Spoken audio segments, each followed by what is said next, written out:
자, 하나님 말씀은 사무엘상 22장 1절부터 우리 5절까지 말씀 같이 읽도록 합니다. 함께 읽도록 합니다. 그러므로 다윗이 그곳을 떠나 아둘람굴로 도망하매 그의 형제와 아버지의 온 집이 들고 그리로 내려가서 그에게 이르렀고 환난당한 모든 자와 빚진 모든 자와 마음이 원통한 자가 다 그에게로 모였고 그는 그들의 우두머리가 되었는데 그와 함께한 자가 400명가량이었더라. 다윗이 거기서 모압 비메스베로 가서 모압 왕에게 이르되 하나님이 나를 위하여 어떻게 하실지를 내가 알기까지 나의 부모가 나와서 당신들과 함께 있게 하기를 청하나이다 하고 부모를 인도하여 모압 왕 앞에 나갔더니 그들은 다윗이 요새 있을 동안에 모압 왕과 함께 있었더라. 선지자 갓이 다윗에게 이르되 너는 이 요새에 있지 말고 떠나 유다 땅으로 들어가라. 다윗이 떠나 헤레스풀에 이르니라. 아멘. 우리는 지금까지 다윗이 얼마나 힘든 시간들을 보내왔는지 함께 살펴봤습니다. 지난 주간에 저희가 수요일날 살펴봤듯이 다윗은 그가 아가스의 신하들, 그러니까 이 아가스라고 하는 왕은 우리가 다 알다시피 골리앗이 진치고 있었던, 골리앗이 태어났던 그 고장의 왕이었습니다. 물맷돌로 골리앗 왕을 때려눕혔던 이 다윗은 너무나 자기의 생명의 위기감을 느끼는 그 과정 속에 있었기 때문에 결국에는 이 아기스가 있는 이 곳으로 이제 들어가게 되죠. 그곳에서의 어떤 일정들이 호락호락하지 않고 다윗이 골리앗을 때려눕혔던 그 사건이 워낙 크게 회자됐던 곳이라 이제 그러한 소문들이 이제 퍼져나오기 시작했던 거죠. 다윗은 만만이요, 사울은 천천이다 라고 하는 그런 이야기가 이 아기스 땅에서 울려 퍼지기 시작합니다. 아기스가 통치하는 이 가드 땅에서 울려 퍼지기 시작합니다. 그 소리를 듣고 다윗이 생명의 위기감을 느껴서 그곳에서 문적에 기대서 침을 질질 흘리고 수염에게까지 흘러내리게 하는 그런 비참한 아주 완전히 밑바닥까지 내려가는 아주 처참한 상황에 다윗이 놓이기 시작합니다. 아마 다윗이 내려갈 수 있는 최악의 상황이 바로 이 다윗의 인생의 전반기에는 이 부분이었던 것 같고요. 나중에 이제 왕위가 돼서 이제 자기 아들 압살롬한테 쫓기게 되는 그런 비참한 상황이 이제 후반전에 또 나오기 시작합니다. 누차 말씀드리지만 다윗은 여러분들이 배워왔고 이렇게 알았듯이 승승장구하고 매일같이 구름 위를 날아다니고 매일같이 행복한 일을 걸었던 사람이 아닙니다. 여러분들보다 했으면 더했지 상당히 고난과 어려움과 아픔 속을 이제 살아갔던 사람이에요. 그리고 온갖 고난과 모욕과 그리고 그가 지어서 죄악 속에서 아주 엄청난 고통 속에서 빠졌던 시간들을 또한 보냈던 사람이 이 다윗입니다. 우리들과 방불하죠. 여러분들과 살아갔던 모든 여정들이 이 방불하다라는 것을 우린 볼 수가 있습니다. 그러고 나서 이제 그것이 이제 전반전에 어느 정도 매듭이 된 찰나에 그가 이제 그곳을 떠납니다. 이 가드 땅을 떠나서 이제 아둘람굴로 이제 도망합니다. 이 아둘람굴은 이스라엘의 그 예루살렘의 서남쪽에 있는 이 어떤 그 아마 동굴, 그런 요새 지역으로 우리가 유추할 수가 있습니다. 그 동굴에 이제 다윗이 피신하게 돼요. 그 동굴 속으로 이제 들어가기 시작합니다. 근데 이제 그곳에 다윗이 피신했다라고 하는 얘기를 듣고 다윗이 이제 고통당하는 그 상황이 있으니까 아마 다윗의 가족 역시도 이 사울 왕가로부터 이게 좋은 자리에 있진 않았던 것 같아요. 여기 보니까 다윗이 그 동굴로 피했다라는 소식을 듣고 그의 형제와 아버지의 온 집이 듣고 그리로 내려가서 그에게 이르렀다라고 얘기가 나옵니다. 먼저 그의 아버지와 그의 형제들이 다윗이 피신해 있는 그 굴로 이제 같이 이제 도망쳐 이제 숨게 됩니다.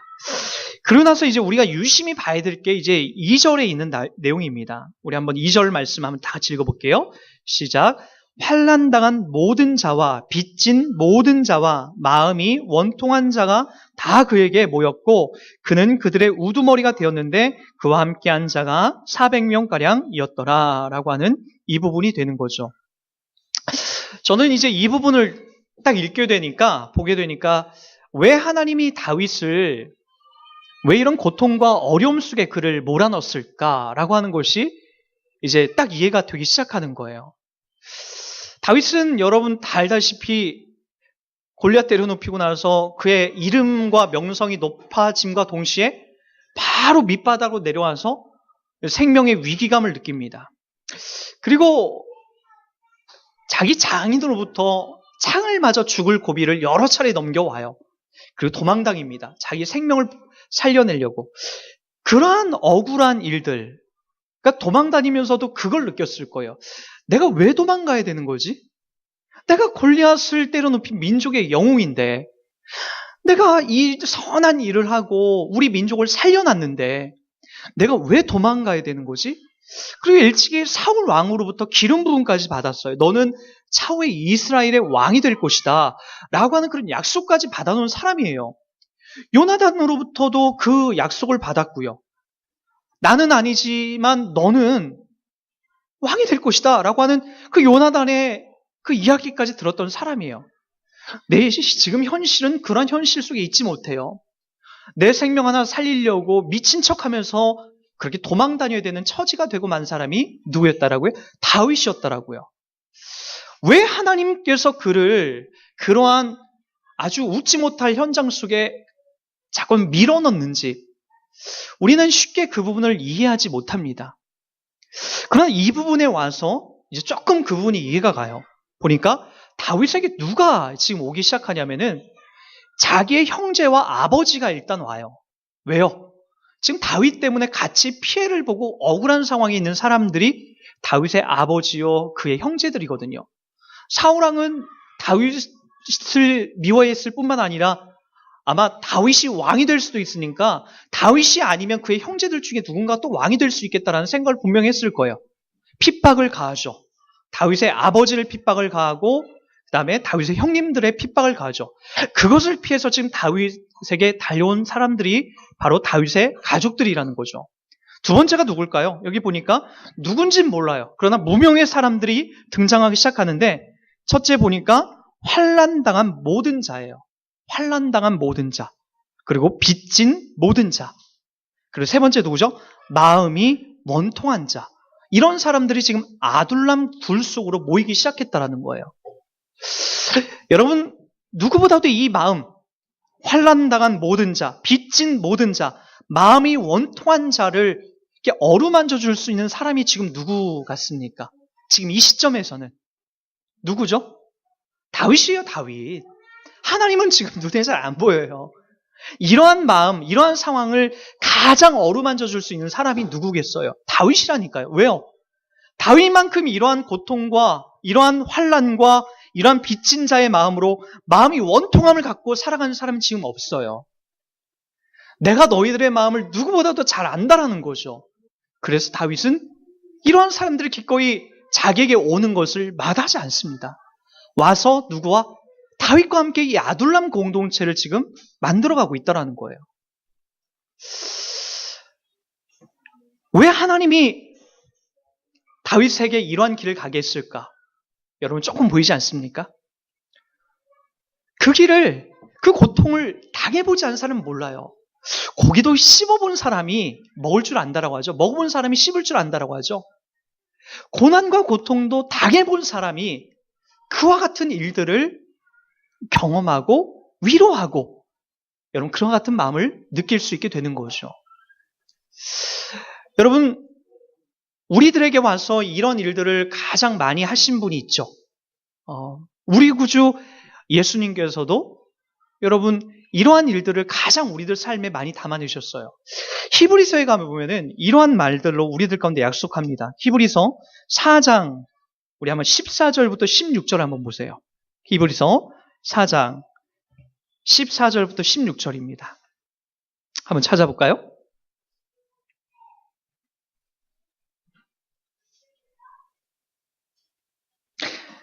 제가 읽어드리겠습니다. 그러므로 우리에게 큰 대제사장이 계시니 승천하신 이 곧 하나님의 아들 예수시라. 우리가 믿는 도리를 굳게 잡을지어다. 우리에게 있는 대제사장은 우리의 연약함을 동정하지 못하실 이가 아니요 모든 일에 우리와 똑같이 시험을 받으신 이로되 죄는 없으시니라. 그러므로 우리는 긍휼하심을 받고 때를 따라 돕는 은혜를 얻기 위하여 은혜의 보좌 앞에 담대히 나갈 것이니라. 우리 한번 15절을 볼까요? 예수님에 대해서 뭐라고 얘기했는지, 우리에게 있는 대제사장은 우리의 연약함을 동정하지 못하실 리가 아니요 모든 일에 우리와 똑같이 시험을 받으신 이로되 죄는 없으시니라. 예수님께서 이 땅에 오셔서 육신을 입고 오신 것 자체가 고통 아닙니까? 예전에 저희 어머니가 저희들을 다 키워놓고 우리 친척 중에 어떤 한 아기가 태어났는데 저한테 이제 지나가는 말로 그런 얘기를 하는 거예요. 아유, 저 녀석은 고생길 환하게 열렸네. 이게 무슨 얘기인가 이제 했더니, 태어난 그 생명이 너무나 소중하고 귀한 건 알겠는데 한 인간으로서 이 땅을 살아가는 자체가 쉽지 않기 때문에 흘려야 될 눈물이 많고 당해야 될 아픔과 딱한 사정들이 인생을 살면서 많아지니까 아유, 저 녀석 저거 이제 앞으로 고생길 환히 열렸네. 이제 그 이야기를 하는 거예요. 또 그의 가정에 어떤 돈이 많은 것도 아니었고 배경이 좋은 것도 아니었고, 그러니까 고생길이 환하게 보인다라는 거죠. 육신을 입고 이 땅에 온 것 자체가 고통입니다. 예수님께서 이 땅에 하나님으로서 강림하시는 게 아니라 육신을 입고 이 땅에 오신다라는 거예요. 때리면 아파야 되고 돌풀이에 채이면 넘어져야 되고 배가 아프면은 아파야 되고 머리가 아프면 아파야 되고, 그 고통을 예수님이 그대로 갖고 이 땅에 육신을 입고 오시는 거죠. 하나님께서 이 땅에 성육신 되신 아들을 보내실 때 그렇게 보내셨다라는 거예요. 하나님으로 보내셔서 그냥 아파도 때려도 안 아프신 그런 존재가 아니라 우리와 똑같이 배고픔과 아픔과 추위를 당해야 되는 그런 육신을 고통을 그대로 겪으신 분으로 이 땅에 아들 예수를 보내셨다라는 거예요. 왜 그랬을까요? 그분이 말로 하시는 분이 아니라는 거예요.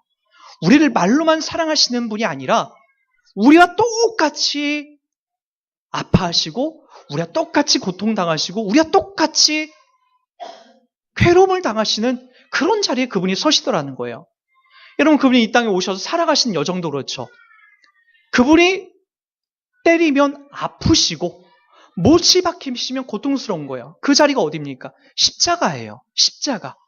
그 십자가라는 자리를 그분이 기꺼이 가주세요. 고통을 당하시고 아파하시고 그리고 그곳에서 자지러지는 고통 소리를 내시는 분이 바로 육신을 입고 이 땅에 오신 예수님이시라는 거예요. 말로만 우리를 사랑하신다라 하지 않고 우리 인간들이 당할 수 있는, 여러분들이 당할 수 있는 모든 고통과 아픔을 그대로 당하신 분, 환난당한 모든 자, 빚진 모든 자, 마음이 원통한 자의 그 고통을 헤아려 주실 분이 바로 우리 구주 예수님이라는 거죠. 그래서 여러분, 오늘 우리가 읽은 15절에 우리에게 있는 대제사장은 우리의 연약함을 동정하지 못하실 이가 아니요 모든 일에 우리와 똑같이 시험을 받으신 이로되 그러한 가정 속에서도 저주하거나 죄를 짓거나 그러한 고통 속에서도 누구를 원망하지 않은 죄가 없으신 분이라는 거죠. 그분이 바로 우리가 믿고 있는 예수 그리스도이십니다.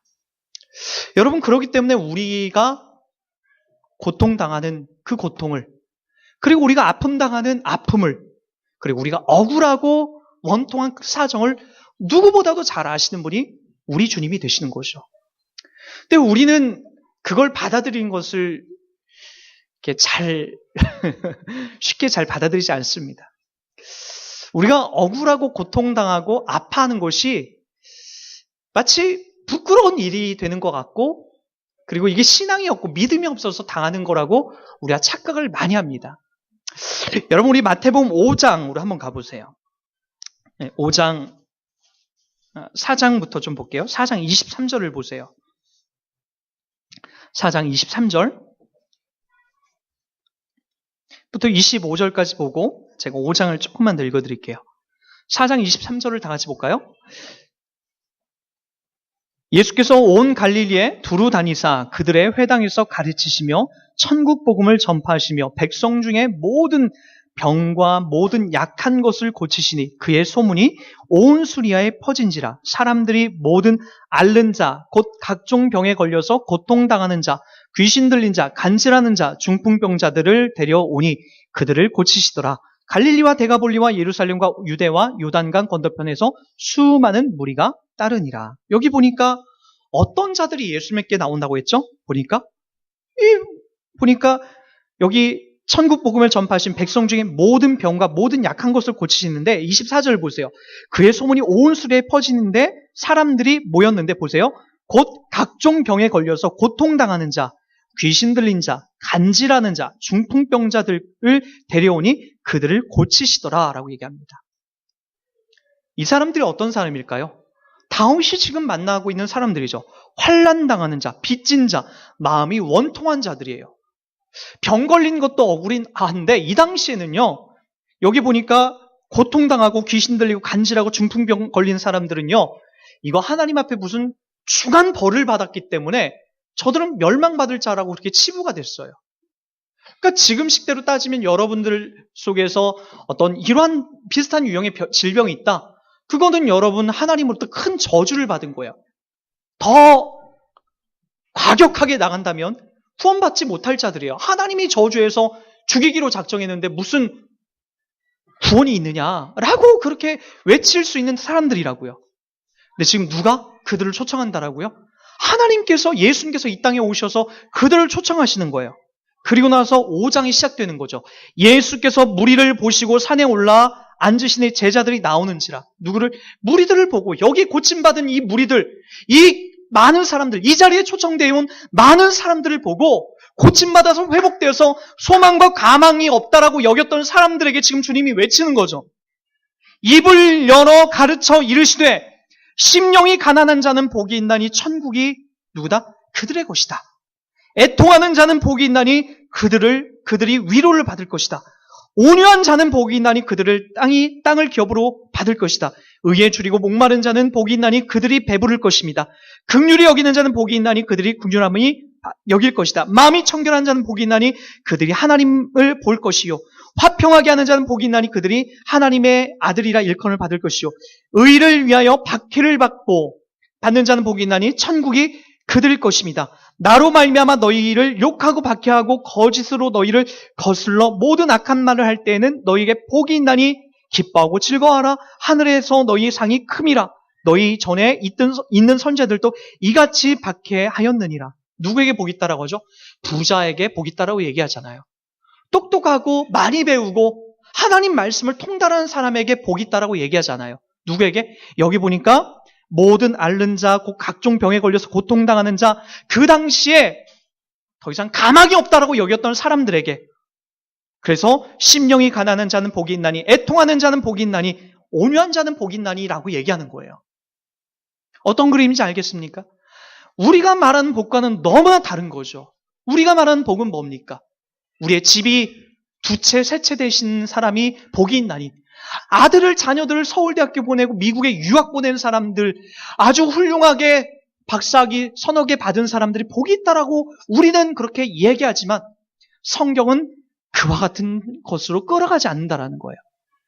심지어는 어떻게 해요? 환난 당하는 자는 복이 있나니, 빚진 자는 복이 있나니, 마음이 원통한 자는 복이 있나니, 이렇게 흘러가고 있다라는 거예요. 왜요? 예수가 그 자리에 오셨기 때문에요. 예수도 리무진 타고 이 땅에 오시고 저 하늘에 747 전보 비행기 타고 세계를 유람하는 그런 분으로 오셨다라면 그것이 복이 맞는데, 예수가 이 땅에 오신 것은 육신을 입고 오시고 이 땅에서도 고통과 아픔을 당하시면서 살아계시고 억울하게 누명을 쓰시고 이 땅을 살아가시고 결국에 십자가에서 못 박혀 죽으시더라는 거예요. 그 자리가 복된 자리라고 얘기하고 있다라는 거예요. 그리고 그 자리를 기꺼이 살아간 자들을 복되다라고 얘기하고 있는 거죠. 다윗을 왜 이런 억울한 자리에 밀어 넣으셨을까요? 다시 한번 여러분 확인해 보세요. 왜 침을 질질 흘리면서 문짝이 기대해서 미친 척하면서 왜 얼마 전까지 골리앗 때려 눕힌 그 마을에 가서 골리앗 때려 눕힌 다윗이 태어난 그 골리앗이 태어난 그 자리에 가서 골리앗 때려 눕혀서 칭송받고 그랬던 다윗이 그곳에 가서 왜 미친 척하면서 왜 침을 질질 흘리면서 나 골리앗 때려눕힌 그런 자 아니올시다. 나 지금은 그런 자 아니올시다. 라고 하면서 왜 그런 비참한 자리에 다윗이 처해져야만 할까요? 다윗이 더 크게 가야 될 자리는 그 자리입니다. 바로 아둘람 공동체에서 환난당한 모든 자, 빚진 모든 자, 마음이 원통한 자를 끌어안는 그 자리로 다윗이 가야 되기 때문에 한 나라의 왕이 되어서 자기의 권위와 자기의 모든 권력을 남용하여서 한 나라를 통치하는 것이 아니라 환난당하고 빚지고 마음이 원통한 자를 끌어안고 그 나라 백성을 다스려야 되기 때문에 예수가 이 땅에 오셔서 환난과 빚지고 마음이 원통한 자를 끌어안으시고 너희들도 복되다라고 하시는 그 하나님의 나라를, 하나님의 일하심을 확인하기 위해서 다윗을 기꺼이 그 자리로 몰아넣고 그러한 마음과 그러한 의지를 키워나가시는 하나님의 모습들이 보여야 되는 거죠. 우리는요, 우리는 누굴 믿고 있죠? 우리는 알라딘의 램프를 비벼서 우리의 소원을 성취해 주시는 그런 하나님을 믿는 자리가 아닙니다. 우리도 예수 믿기로 작정한 사람들입니다. 그분이 우리의 고통을 체휼해 주시고 그대로 우리의 아픔을 함께 당하시고 아픔을 나눠줬다라고 얘기하고 있습니다. 우리는 어떻게 해야 될까요? 기꺼이 그 길 가기를 마다하지 말아야 되는 거죠.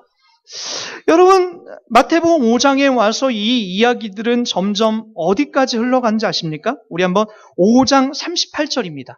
5장 38절 한번 읽어볼까요? 천국 백성, 이 하나님의 삶을 살아가는 사람들에게 지금 하고 있는 거예요. 우리들에게 하고 있는 거죠. 자, 한번 보도록 하겠습니다. 또 눈은 눈으로 이는 이로 갚으라 하였다는 것을 너희가 들었으나 나는 너에게 이르노니 악한 자를 대적하지 말라. 누구든지 내 오른뺨을 치거든 왼뺨도 돌려대며 또 너를 고발하여 속옷을 가지고자 하는 자는 겉옷까지도 가지게 하며 또 누구든지 너로 억지로 오리를 가게 하거든 그 사람과 심리를 동행하고 내게 구하는 자에게 주며 내게 꾸고자 하는 자에게 거절하지 말라라고 이야기합니다. 모세율법에는 내 눈을 빼면 상대방의 눈도 내가 빼는 것으로 내 이빨을 뽑으면 나도 그들의 이빨을 뽑는 것으로 율법을 가리킵니다. 그러나 이제 예수가 오셔서 하신 말씀 뭐죠? 나는 너에게 이르노니 악한 자를 대적하지 말라라고 얘기합니다. 내 오른뺨을 치면 내 왼뺨도 때릴 각오로 여러분 그 사람을 상대해 주라고 지금 주님께서 말씀해 주고 있습니다. 어려운 자리예요. 보통 어려운 자리가 아닙니다. 또 너를 고발하여 속옷을 가지고 가는 자에게 내 겉옷까지도 내주라는 거예요. 고발해서 그 사람의 재산인 마지막 속옷을 가지고자 하면은 겉옷까지 내어주라는 거죠. 이런 일들을 어떻게 우리가 할 수 있냐는 거예요. 여러분 또 43절부터 우리가 한번 또 보도록 할까요? 또 내 이웃을 사랑하고 내 원수를 미워라 했다는 것을 너희가 들었으나 나는 너에게 이르노니 너희 원수를 사랑하며 너희를 박해하는 자를 위하여 기도하라. 이같이 한즉 하늘에 계신 너희 아버지의 아들이 되리니 이는 하나님이 그 해를 악인과 선인에게 비추시며 피를 의로운 자와 불의한 자에게 내려주심이라. 너희가 너희를 사랑한 자를 사랑하면 무슨 상이 있으리요? 세리도 이같이 아니하느냐? 또 너희가 너희 형제에게만 무난하면 남보다 더하는 것이 무엇이냐? 이방인들도 이같이 아니하느냐? 그러므로 하늘에 계신 너희 아버지의 온전하신 같이 너희도 온전하라. 온전하라는 게 뭘까요? 닮아라 라고 얘기하는 거예요. 닮아라. 왜요? 하나님께서 우리들을 그렇게 상대해 주시고 있다는 거예요. 선한 자들을 위해서만 그분이 빛과 그리고 비를 내려주시는 것이 아니라 악한 자를 위해서도 기꺼이 비와 그리고 비를 내려주시는 분, 그분이 우리 하나님이라는 거죠. 그 하나님을 우리가 믿고 그분이 원하시는 삶을 살겠다라고 작정한 삶의 모습이에요. 천국 백성의 삶이에요. 그 자리가 뭐라고요? 악을 악으로 갚지 않는 거예요. 원수를 원수로 갚지 않는 거죠. 그리고 하늘에 계신 너희 아버지의 온전하신 같이 우리도 온전해지려고 닮아가려고 노력하는 삶. 그것이 바로 우리들에게 부여된 삶이 되라는 거죠. 여러분, 근데 이런 삶은 쉽게 나오지 않습니다. 그래, 내가 그렇게 살아야지 다짐해서 나오지 않습니다. 그래서 하나님이 여러분들을 어디에다 밀어넣는지 아십니까? 고난 속에 밀어넣는 거예요. 아픔 속에 밀어넣는 거죠. 다윗처럼요. 다윗도 골리앗 때려눕힌 것으로 그의 삶을 계속 승승장구했다면 그의 삶 속에서 환난당하고 빚지고 마음이 원통한 자를 끌어안을 수 있는 힘이 안 나옵니다. 저 밑바닥에 내려가 봐야 어떤 것이 억울한 것인지, 어떤 것이 원통한 것인지를 알게 되는 거예요. 우리도 마찬가지예요. 하나님이 여러분들을 괜히 사랑하라고 하지 않아요. 여러분들도 억울하고 그리고 미움을 받아보는 그 자리에 내려가 보고 정말로 고난과 아픔을 정말 실패하는 그 자리에 내려가 본 사람만이 여러분 그 길을 위로할 수 있게 되는 거죠. 저도 그걸 나중에 알게 됐어요. 왜 하나님이 나에게 미친 엄마를 만나게 했을까? 왜 하나님이 우리 집을 가장 가난하게, 치질에도 가난한 그런 자리로 왜 저를 어린 시절 보내게 했을까? 왜 아버지는 매일 술을 먹고 와서 책가방을 태워버리고 우리를 붙잡아다가 줘 패는 것으로 그의 인생에 그러한 삶의 어떤 계획을 삼았을까? 그 당시에는 예수 믿으면서도 이해할 수 없었어요. 왜 하나님 나에게 그러한 시간들을 주셨는지 도통 이해할 수가 없었어요.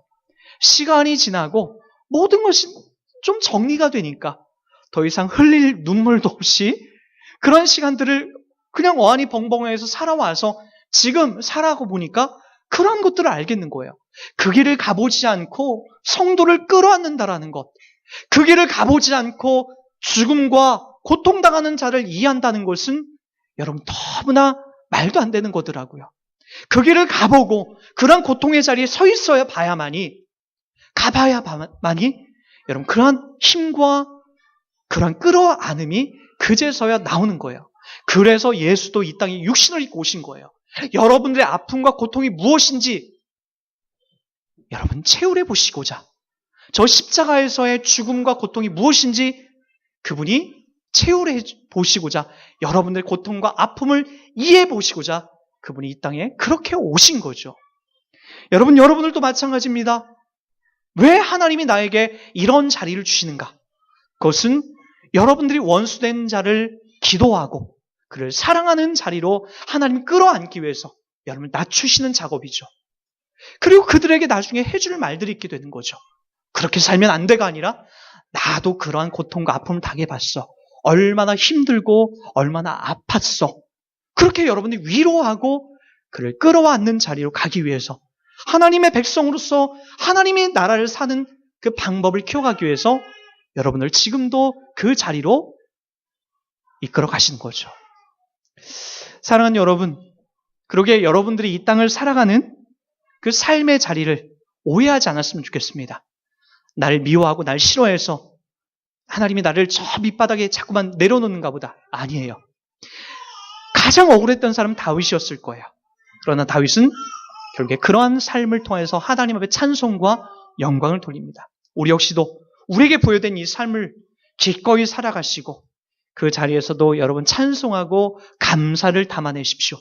그것이 하나님이 여러분을 키워나가고 있다라고 하는 그 손 안에 있다라고 하는 분명한 이유의 내용이 될 것입니다. 그러한 삶으로 하루하루를 살아가는 우리의 모습 되길 주의 이름으로 부탁드립니다. 함께 우리 잠깐 기도하도록 할게요.